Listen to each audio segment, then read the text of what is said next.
Ladies and gentlemen, boys and girls, that happy moment is here again. The Bill Crane Report's on the air with my friend Dwayne Weiss. And we've got a lot to talk about. So, Dwayne, give me an outrage. Well, it seems that the new casino in Everett is in the news again. I'm just going to talk about that, so this is great. Yeah, they're not too sure now they want to stay here or not. And I don't blame them. The arrogance of Massachusetts to tell a company from Nevada, not only are you morally fit to have a license here, we're going to dictate to you how you run your business even in Nevada. They're actually dictating to the CEO that he has to take an ethics course and have an ethics coach to run his own business. And then cough up $35 million. On the top of it. Yeah. And now I don't know. The rumor is that they might just say, "To hell with you. We'll just take our losses and move on."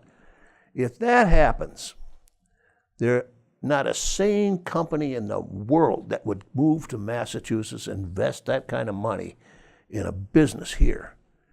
Because you got these rum nuts that are running this thing. It's just like they're little people with a lot of power. They think they got a lot of power, and they just flex their muscles over and over and over. Stuff that makes no sense.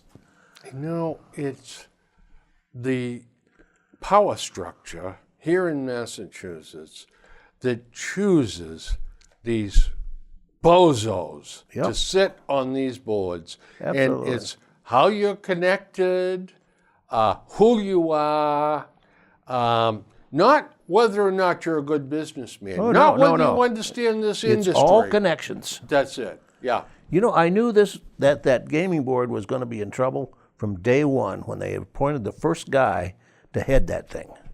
Now he's since resigned or disappeared. But here's the first statement he came out with: "I've never been to a casino. I guess I have to go down to Connecticut to Foxwoods and see what they're all about." This is the man that was appointed to set the rules and regulations for the casino business in Massachusetts. Can you imagine if the owner of the Red Sox hired a manager to manage his team? I've never been to a baseball game. Never been to a baseball game. Yeah, exactly. I guess I'm going to have to go down to New York and down to Yankee See what they're all about. See what's going on. Just that we do the dumbest things in this state. Unbelievable. It's just craziness. Another one, you all notice, and you notice from firsthand, we got voted the worst traffic in the nation. Now, this is after, $15 billion in 15 years of Big Dig, which was going to eliminate that. Actually, the Big Dig is now up around 26, it's 27. The register's still ticking. Yeah, the gift that keeps on giving. Now, I had a lot of experience going into Tufts. Me too. And you too. And it's a horror show. It's 28 or 29 miles from door to door at Tufts, and it's a good hour and a half to maybe 2 hours. Depends on what time you go. That's craziness. But now it doesn't seem to make any difference. If you don't leave before 4 o'clock in the morning, you're going to get right into the mess anyway. But here's what an article in the Globe, they make a small casual remark about it. And I think it's one of the biggest factors, and that's our driving habits. Oh. We contribute to a lot of that problem ourselves. Watch what people do around here. It's the stupidest damn thing. They don't know the word merge. No. It doesn't matter. If it says right lane closed 5 miles, they'll stay right on that lane right up to the end and then stop and then want to merge at that point. Now they've made a stop out there. Now the whole traffic has to stop and let them in. It doesn't take long, and pretty soon you got a mile back up, 2 miles, 3 miles, 4 miles back. You see this at what they call the Braintree split, where 2 lanes go up to Boston and 2 lanes go to the Cape. The outside lane is always not so busy. The right lane's going to the Cape. The other lanes are busier. But there are certain vehicles, a BMW, a Mercedes, an Audi, and a couple of more driven by mass holes.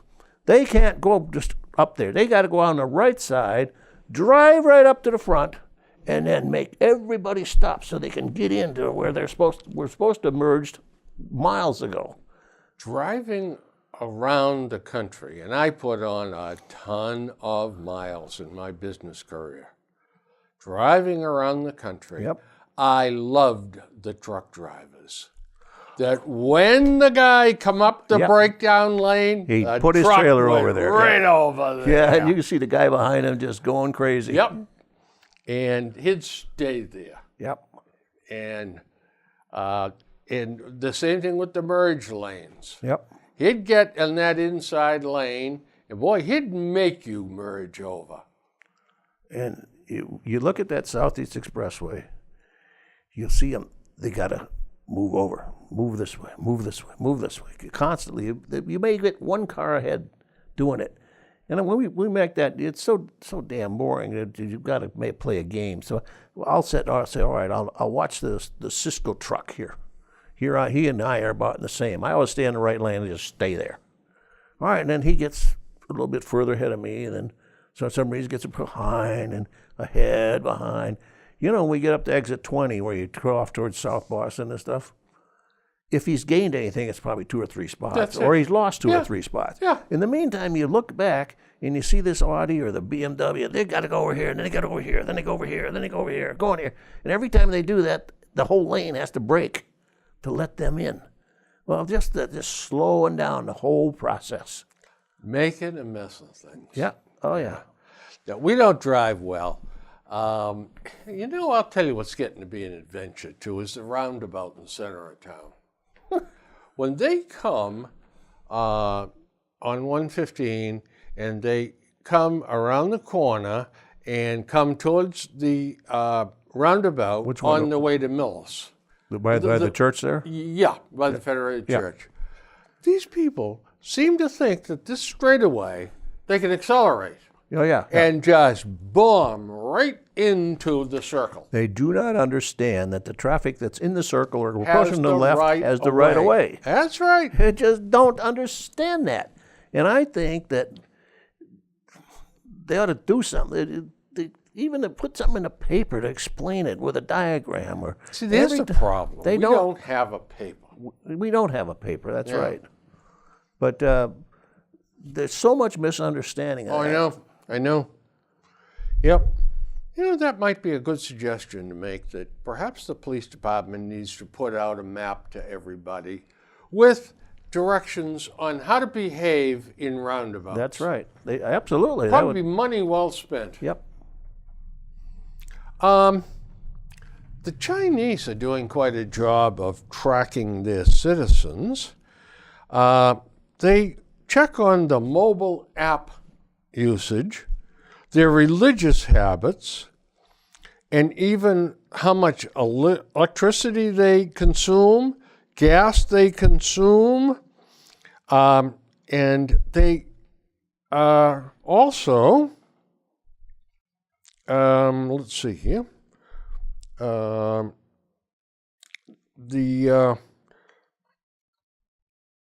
they also, their driving habits when they go by certain checkpoints. It tracks citizens' smartphones, their national ID cards, and GPS devices on their vehicles. Oh, yeah. China is friendly, smiley on the outside, but they're still Mao Zedong on the inside. Especially the Uyghurs, Yeah. the Muslims. They are really watching them closely. Oh, yeah. They will not tolerate any kind of dissent. Yep. Now, I've got something sad to tell you. Up in Quebec, school teachers have been told they cannot wear their hijabs, Oh, their yes, headdresses. That's right. Yep. So she's very upset. This woman, Nadia Nakvi, is very upset about this. She said she's not going to take her headscarf off. And it hasn't taken effect yet. It's expected to take effect in June. Well, June's next month. And it also applies to a range of public employees and religious, police officers, prosecutors, teachers, and that hold positions of authority in their community shouldn't be wearing symbols that might promote their faith while they serve the public. Now, some police officers wear yarmulkes or turbans. So it seems to me that that has got to be taken care of also. I think it will be. And we do have a separation of church and state. Mm-hmm. And what your religious practices are in your home or in your house of worship are one thing. That's right. But when you are interacting with the public, I think that's another thing. And if there is a valid reason for making sure we all look alike, I think it should be taken. Like the veils. I mean, how do you identify a possible criminal? You don't. That's the problem. That's the problem with that thing, That's right. because it's like wearing a mask all day long. Yep. You can't even tell if it's a male or a female under there. I know.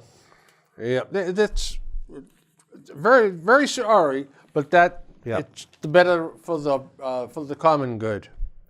We have 40,000 automobile deaths in this country every year. It's 1 million worldwide. I think our number is low compared to the rest of the world. Oh, absolutely. Yeah. For miles driven, it's very low. Because just look at some of those,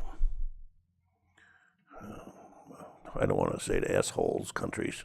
Well, but you know, you take some of them, South America, take a look at Russia, or even Russia. Oh God, the stuff it's on so YouTube. bad that everybody has a dashboard camera Yep. to prove that the other guy ran into you. My boys watch YouTube and the Russian driving shows. Oh, I can imagine what that. It's crazy. One guy was driving along with a bear in his car. Yeah. Yeah. And the accidents are world-class accidents. There was a piece in the paper Sunday, someplace down south. The traffic signals weren't synchronized, so it was green, and then yellow, and then red. Everybody stopped. All four of them turned to green at the same time. Yeah. They all smashed into each other. Yep. But you take some of these countries, they got the terrible roads and the buses. They seem to delight in doing 90 miles an hour as fast as they can up these mountain roads, and then oh my God, a bus went over the thing and killed all 60, 70 people on board. Well, what did you think was going to happen? But it happens over and over and over.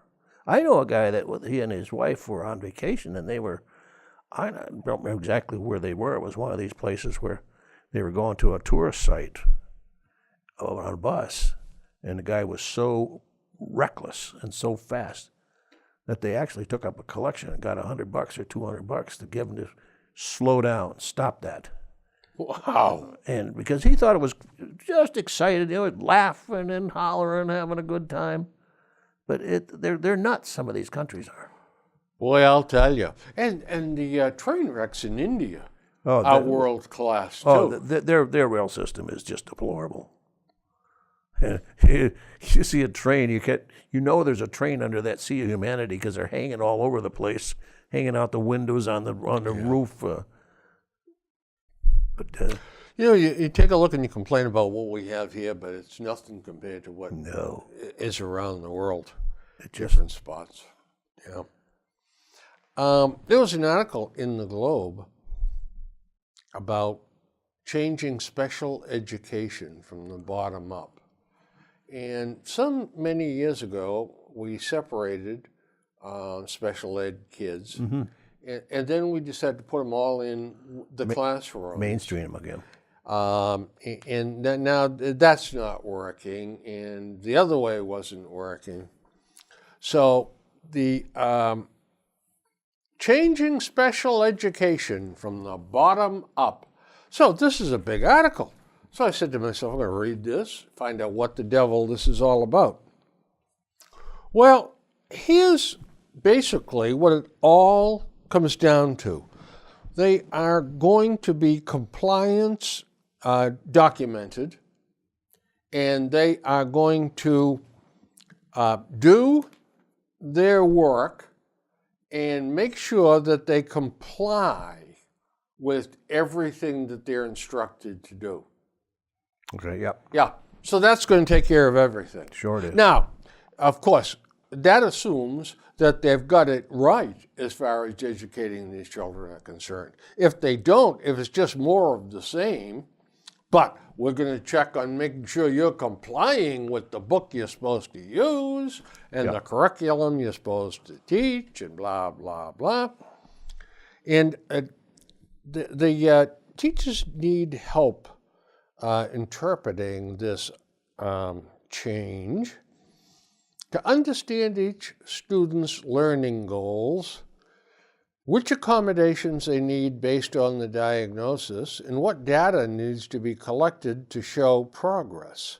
Schools need help organizing all of this data and professional knowledge in a single, easy-to-access place. We need to include them directly in the conversation. So it looks like we're just going to talk about this and document it. Of course. God only knows what is going to happen. Bill, over the years, the educational system has become so top-heavy with PhDs and they are doctors of philosophy, and that philosophy is what's the problem. They're not teachers, they're philosophizers. They're in this classroom, and they get into the school system, and they got this study, and they do this study, and it's all, most of all that now is justifying somebody's existence. Mm-hmm. It doesn't mean anything, and all it does is muddy the waters. The kids don't learn their ABCs or even the arithmetic or math or whatever because it's so much philosophy involved in it. Well, you can't teach this way. You got to teach this way. You got to do this. You got to do that. Mm-hmm. It has riled the water so much that you can't separate them anymore. So they get these guys all together in a think tank. Yeah. And they come up with these different ideas, and then they say, all right, now let's put the ideas into effect, but let's document every step of the way. By document it, you will justify your existence. You will justify right. 30 people's existence down here. Yep. And say, look how important we are. Look how we've made this education system from the teaching was up here in the pyramid to make this base all the way down here. You got people all across here that had nothing to do with teaching those kids at all. The new strategy must start from the bottom up and must steer clear of what has traditionally been driven from the top down. What needs to be considered is what it actually takes to implement an IEP in day-to-day instruction in schools. We need to consider what tools and resources teachers actually need to do their jobs. So here we go.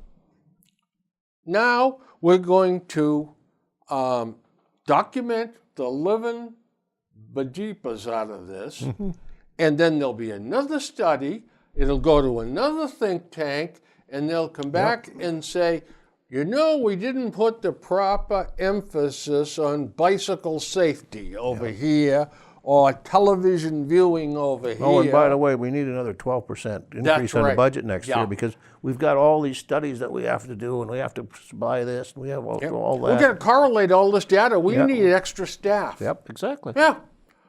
And this is how the schools get totally out of control. It's called empire building. Yeah, it sure is. It's also called BS. Well, here's a sad story out in Ohio. An Ohio State team doctor sexually abused at least 177 male students from 1979 to 1996. And school officials failed to take appropriate action despite being aware of numerous reports of the physician's misconduct over the 17-year period. Now, would you tell me what the devil is going on in Ohio? You know what? If under a normal set of circumstances, if I went home and said to my father, hey, Dad, you know what this guy did to me? What supposedly while he was giving me a physical? Yeah. My father would have gone down and whacked him right in the mouth, and that would have been the end of his career. But you know that's not the first case, though. No. You think it? What is that? Ohio State, I believe. The guy that's, I believe it's Ohio State. It is. It's Ohio State. Yeah.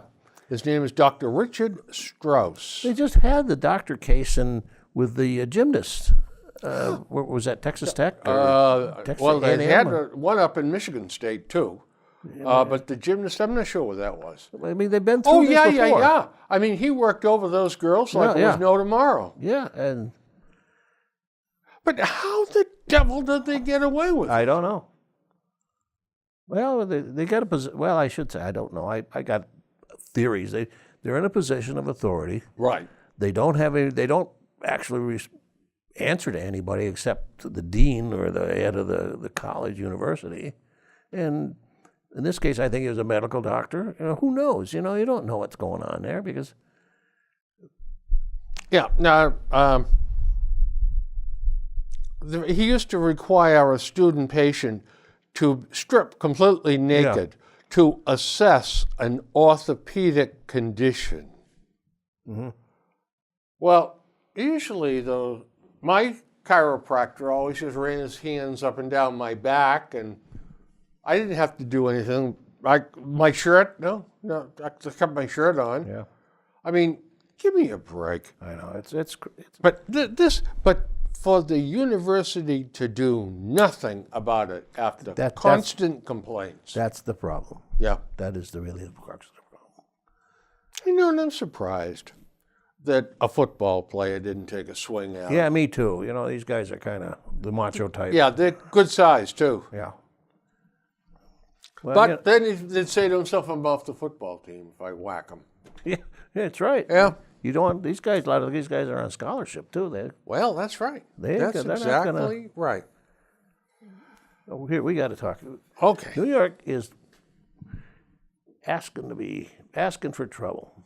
Oh, no. Yeah, believe it or not, New York rejects new gas pipeline.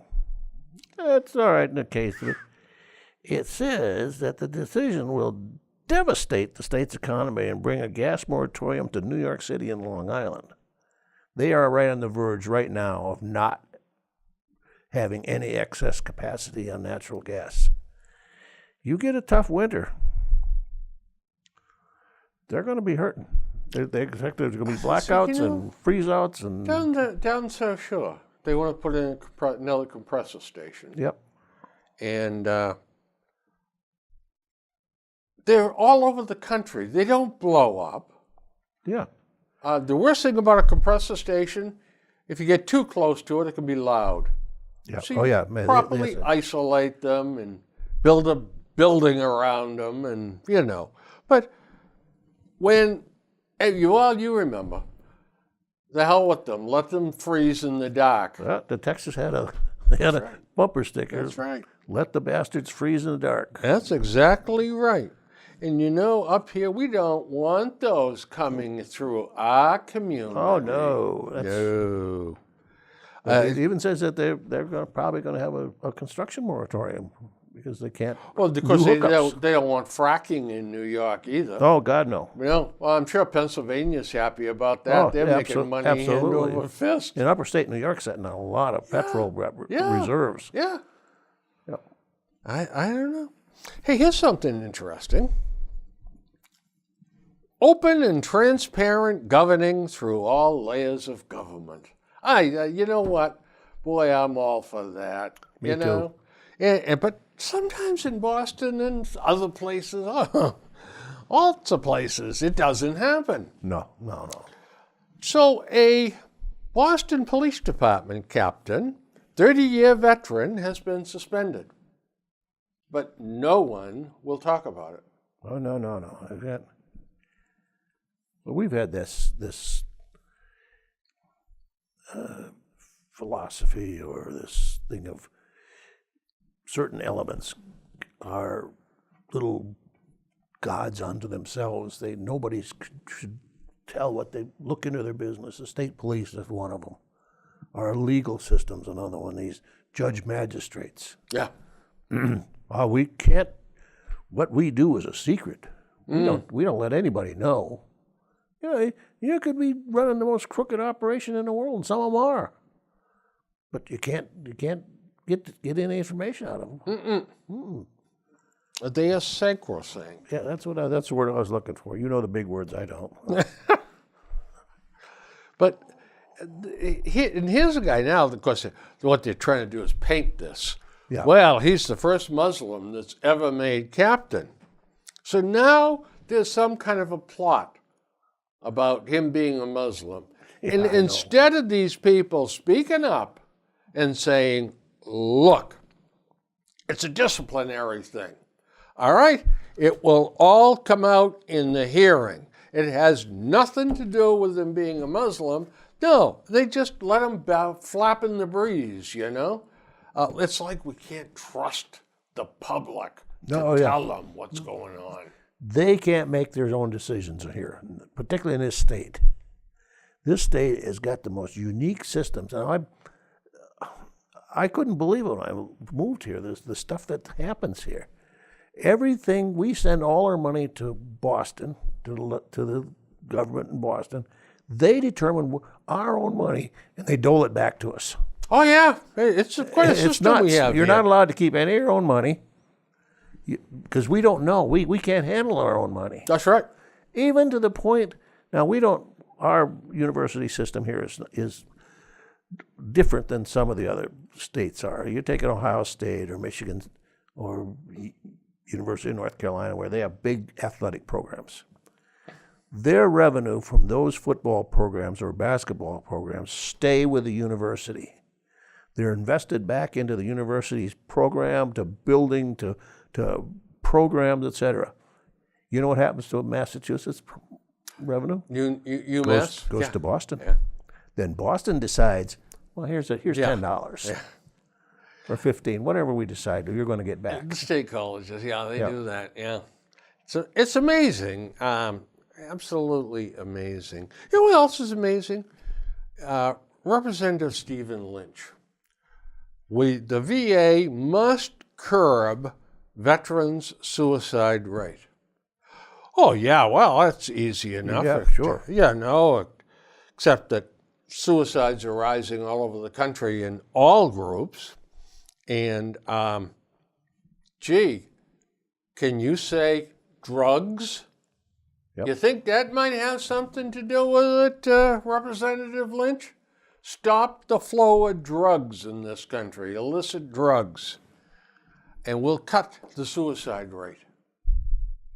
But, that's going to cost a lot of money. Well, then stop moaning and groaning about the people that commit suicide if you're not willing to do something about it. That's right. Now, I got something to ask you, because you're one of the rare people in my sphere of life that is actually pretty well centered. Usually when somebody starts that with me, it's not going to be good. This is things I don't understand. Royal baby Archie. Oh, for criminy sakes, you're asking the wrong guy. I think that the whole royalty thing is the stupidest damn thing today. That was my remark up here. Can you explain the royal infatuation the Brits have? No, I can't. Neither can It's I. costing them millions and millions of dollars. The class They system. they don't do anything. Yeah. You can't talk to Dwayne. He's a peer of the realm. Yeah, Yeah. It's not just the king and the queen, but it goes down to all these dukes and earls Yeah.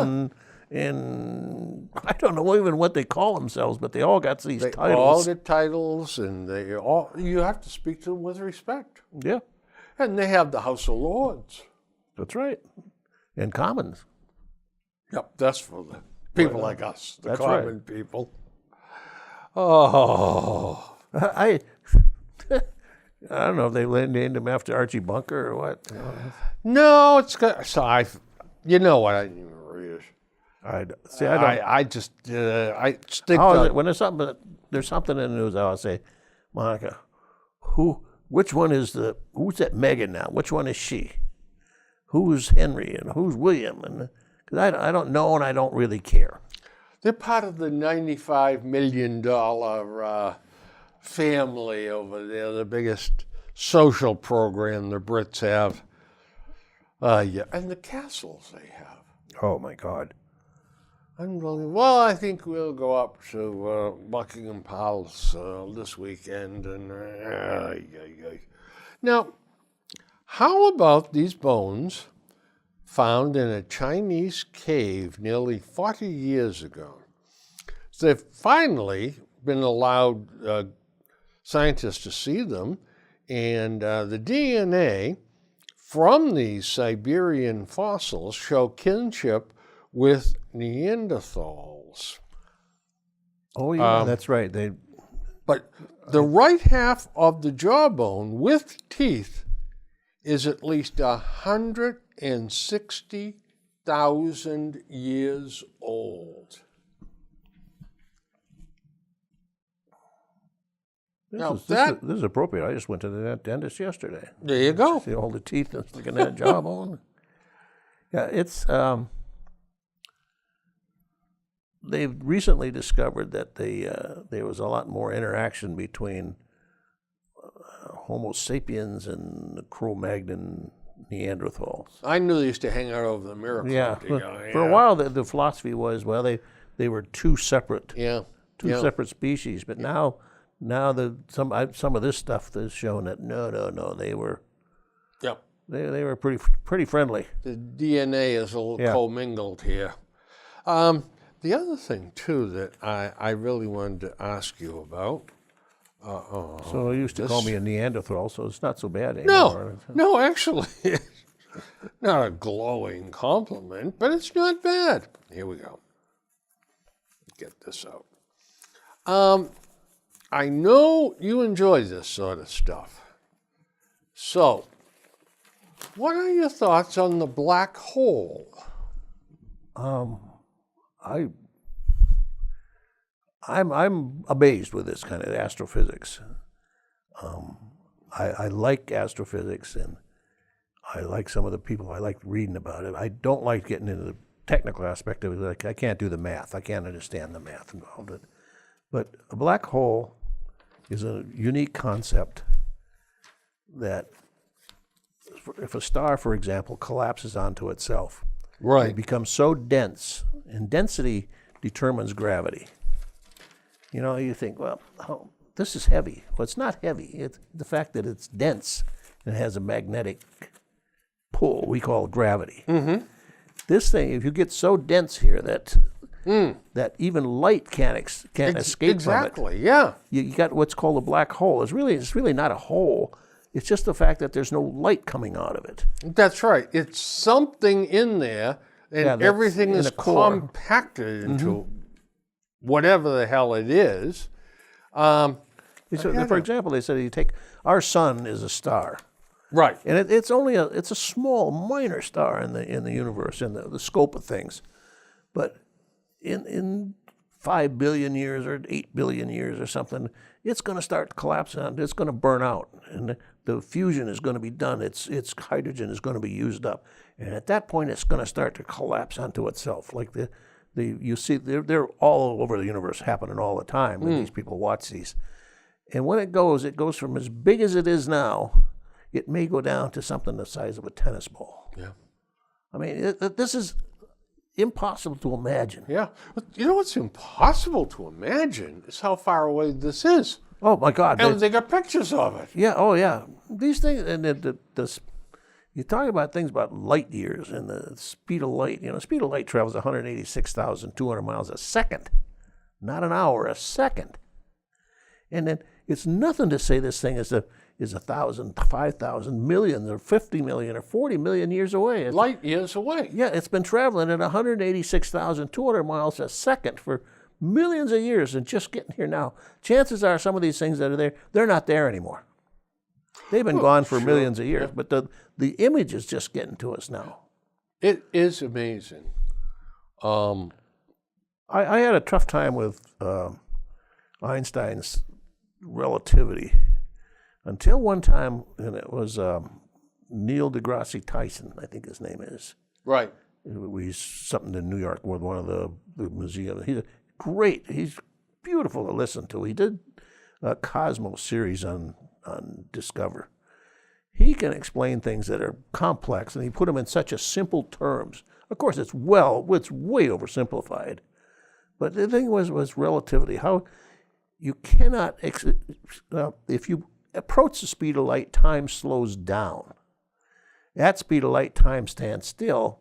If for some reason you could actually exceed the speed of light, time would reverse, go backwards. So everybody's going, how can that be? So he gave an example. You're standing on a corner, and 5 blocks down the road, there's this big clock, like a Big Ben up there.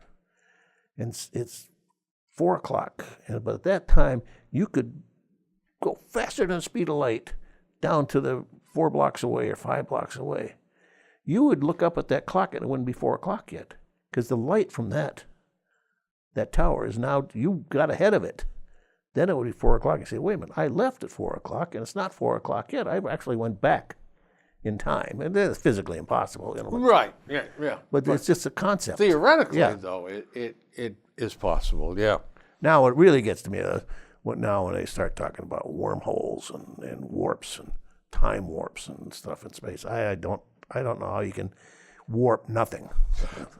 Which brings up something that, well, back when I was younger, I was puzzled. All right. So you say that space is infinity. It just goes on forever. But what's at the end of it? Is there a brick wall? And if there is, what's beyond the brick wall? That I can't put my arms around that either. They say there's an edge. But how can you be an edge of nothing? I don't know. It's amazing. But what's really amazing is that they have got, now I think that is a prediction of what it was going to look like. I don't think that's the exact photograph. The exact photograph. They do have one now. Yeah, I do have it in here someplace. For years that was a concept that people scoffed at. Oh, I know. Not just people. I mean, astrophysicists. Some said there was. Some said that's ridiculous. And yeah, it's impossible to believe. Oh boy. Well, there's another one we need to talk about. So there is some talk. And I believe it's Washington or Oregon. Yeah, it's Washington, Seattle, Washington. That they're going to use human beings for compost. Is that the natural burial thing? I guess, yeah.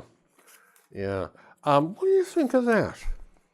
I'm not crazy about it, quite frankly. I wonder how, well, I'll tell you. If someone died of a communicable disease or something, I certainly don't want. The reason now that coincides with Islam. Islam believes that they just dig a hole, put them in, and bury them up. I have a problem with that in certain areas. I have a problem with that, say, here.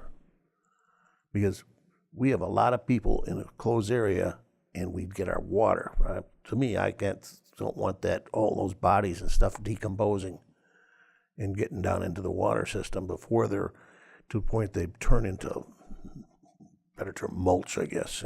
At some point they're going to turn into dirt, but at some point too, they have to be toxic. There's got to be a lot of bacteria, all kinds of decomposition going on.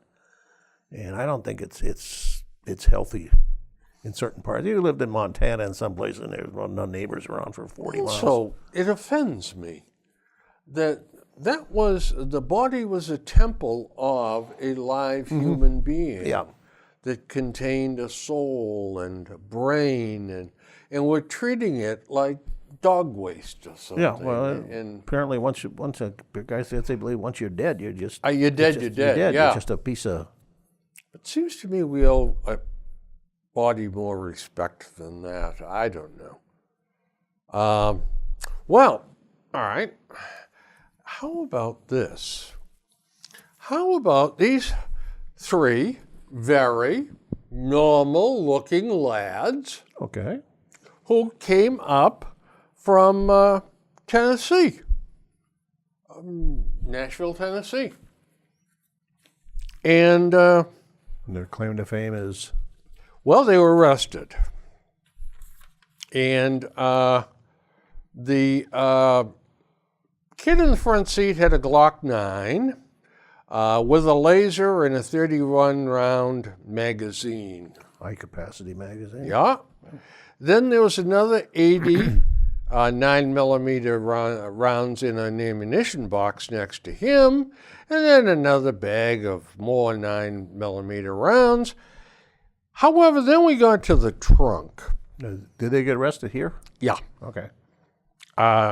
So in Brockton, the old hometown.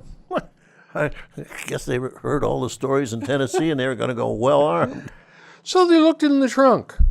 There was an AK-47, 3 more 9mm pistols, a 45 caliber Glock 21, a 40 caliber Glock 22, It's getting to be pretty obvious what was going on. an M&P Bodyguard 380, a 40 caliber Taurus, and enough ammunition, as well as ammunition for each, including 73 rounds for the AK-47. And then on the roof, they had a roof container, and there was a 9mm handgun, one with a flashlight attached to it, and more than 100 rounds of various calibers of ammunition. Looking at the inventory that they were carrying and where their destination was, I say you got a good case of gun running here. I would certainly think so. Now, 'Cause it's worth a lot of money, some of them things, to get it up here that you can't get, you know. yes, it is, yeah. Now, this young man here, Christopher Smart, this young lad here, they contacted his father, and he said that his son told him he was going on a road trip with his friends to do some sightseeing around New York. He turned 18 last week, and he turned 18, and a week later he's locked up in Massachusetts, Kevin Smart said on the phone. The boy is smarter than this. I'm mad at him. The elder Smart said he doesn't know the other two men arrested, and his son got into minor trouble as a juvenile, but nothing nearly as serious as the allegations now. It sounds like he has done something stupid, seriously stupid.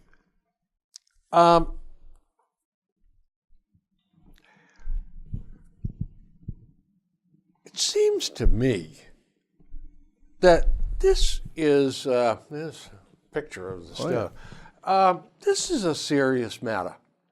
Oh, well, today it is. Absolutely, it And is. these kids were going to peddle those guns on the street. Now, those guns are not to go hunting pheasant with Oh, no. or go hunting deer with. They're to kill other people. Yeah. And here you got these kids, 17 or 18 years old, their whole life ahead of them. They've made a stupid mistake. I'm yet- sure they got together and they said, hey, I got a great idea to make a lot of money quick. Yeah. And this is what we're going to do. Now, this was written, and nothing else has ever been written about it.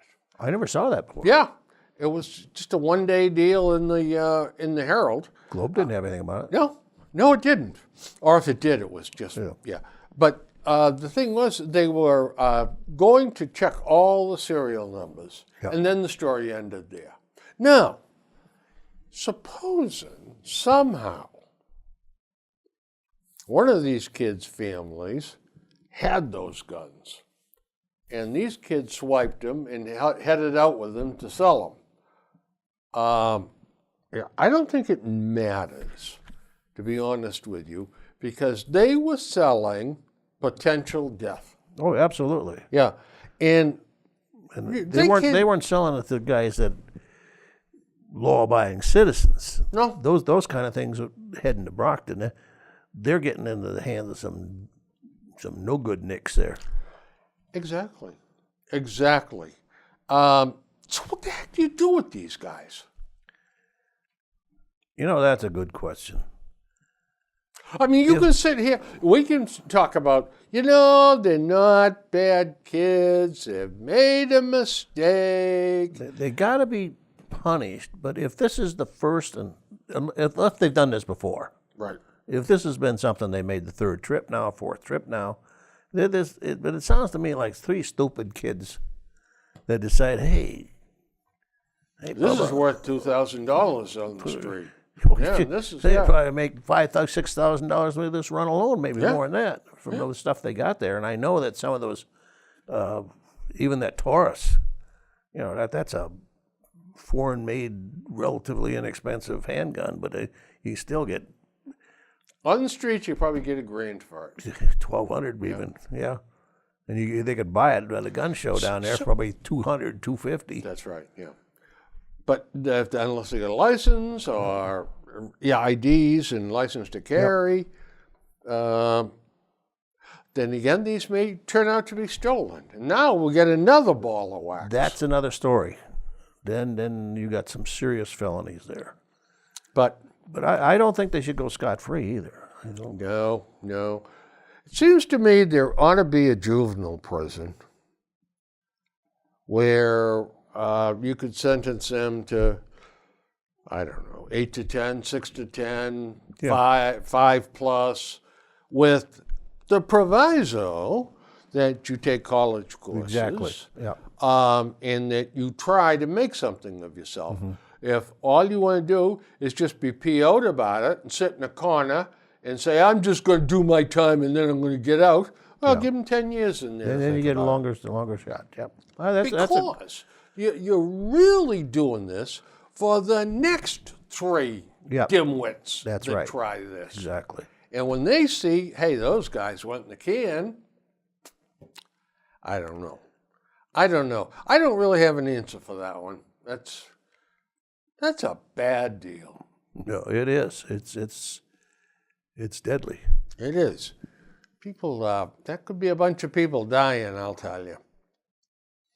Well, one of the things that we have to talk about here shortly, I keep threatening with this, I keep saying it over and over and over. Right on the edge here. So Yeah, is we've got the anti-Semitism is on the rise. yes, it is. In the country and around the world. Around the world. And we have got to talk about that. And on that note, ladies and gentlemen, thank you for tuning in. Yep. It was marvelous having you, and we certainly look forward to seeing you again. Yes, we do. So enjoy the springtime, or summer, or rain, or whatever the Enjoy devil's the going on flowers. out there, right? And I got 3 chipmunks in my yard. So if you have chipmunks, enjoy them. I don't have any. Oh boy, I'll send you a couple. Thank you. Good night, folks. Bye.